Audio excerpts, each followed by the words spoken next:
Baik, salam sejahtera untuk kita semua. Nah, di video ini saya akan menjelaskan bagaimana proses perubahan yang terjadi antara vitamin C atau ascorbat dilarutkan ke dalam minyak dan juga air. Setelah itu tepung beras yang dilarutkan ke dalam minyak juga dan air.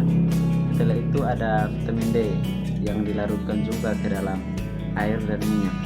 Nah, yang kita lihat di sini adalah peristiwa difusi, yaitu perpindahan suatu zat dalam pelarut dari bagian konsentrasi tinggi ke bagian konsentrasi yang rendah.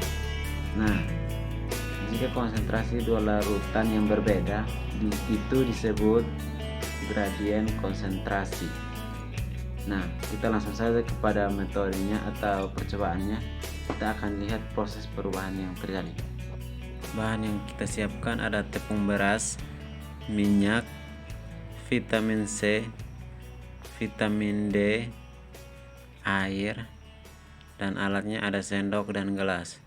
Yang pertama kita masukkan air dengan ukuran sekitar 5 ml atau 5 cc ke dalam gelas. Nah, yang berikut kita masukkan tepung beras sesuai ukuran yang pas untuk larutan air 5 ml. Kita ukur sesuai ukuran air secukupnya. Nah, setelah itu kita aduk hingga beberapa lama agar merata. Nah, setelah diaduk kita bisa lihat bahwa larutannya terlarut atau tepung berasnya betul-betul terlarut ke dalam air. Yang berikut kita siapkan minyak. Kita buka tutupan botol minyak tersebut.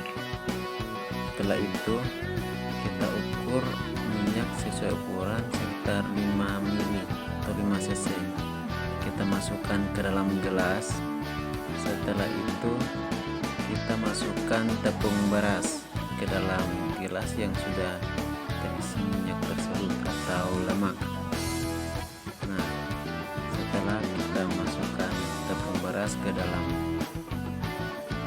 minyak atau lemak tadi, kita aduk sampai beberapa saat. Setelah diaduk beberapa saat, hasilnya adalah tepung beras tersebut ternyata larut ke dalam minyak, dan bisa kita saksikan kalau larutannya merata. Baik, campuran yang berikut adalah vitamin C yang dilarutkan ke dalam air. Nah, vitamin C nya kita ambil, terus kita patahkan dan kita masukkan ke dalam gelas. Setelah itu kita masukkan air sekitar 5 ml atau 5 cc ke dalam gelas yang sudah berisi vitamin C. Setelah itu kita aduk beberapa saat hingga terlarut.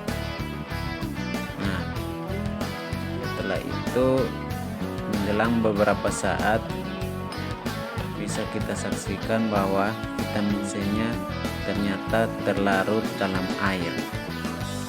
Nah, proses yang berikut kita ambil vitamin C yang satunya lagi, terus kita buka, kita patahkan dan kita masukkan ke dalam gelas. Setelah itu kita masukkan minyak atau lemak sekitar 5 ml atau 5 cc. Setelah itu kita aduk hingga beberapa saat. Nah, setelah beberapa saat diaduk, bisa kita saksikan sendiri bahwa vitamin C yang dilarutkan dalam minyak tidak terlarut, terpisah. Nah, bisa kita lihat ini minyaknya terpisah dan vitamin C nya terpisah, tidak terlarut. Larutan yang berikut yaitu vitamin D dengan air. Nah, vitamin D nya kita buka, terus kita masukkan ke dalam gelas. Setelah itu kita masukkan air sekitar 5 ml atau 5 cc, terus kita aduk hingga beberapa saat. Nah, setelah beberapa saat diaduk, ternyata larutan vitamin D ini ternyata larut dalam air. Bisa kita lihat. Nah, yang berikut kita masukkan vitamin C lagi ke dalam gelas. Setelah itu kita masukkan lemak atau minyak ke dalam gelas yang sudah berisi vitamin D. Setelah itu kita aduk hingga beberapa saat. Setelah beberapa saat lamanya aduk, bisa kita saksikan sendiri teman-teman, kalau ternyata larutan vitamin D ini larut dalam minyak atau lemak, berbeda dengan vitamin C yang tadi. Nah, baik teman-teman, sudah kita saksikan proses perubahan yang terjadi pada tepung beras, vitamin C dan vitamin D. Nah, proses perubahan yang terjadi atau hasil yang didapat tadi adalah tepung beras dicampur dengan air. Ternyata tepung beras larut dalam air. Yang berikut, tepung beras dicampur dengan minyak atau lemak. Ternyata tepung beras larut dalam minyak atau lemak. Setelah itu vitamin C. Vitamin C dicampur dengan air.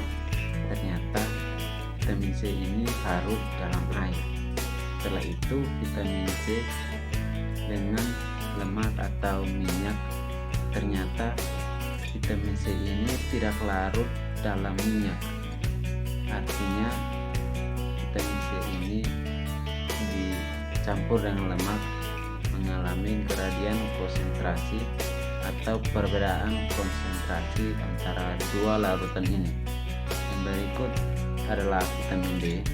Vitamin D dicampur dengan air menghasilkan larutan yang merata atau vitamin D ini larut dalam air. Yang terakhir vitamin D dengan minyak dicampur dengan minyak. Ternyata vitamin D ini larut dalam minyak. Baik, mungkin ini hasil yang saya dapatkan yang bisa saya bagikan, dan terima kasih. Jika ada kurangnya saya mohon maaf, dan sampai jumpa. Salam sehat.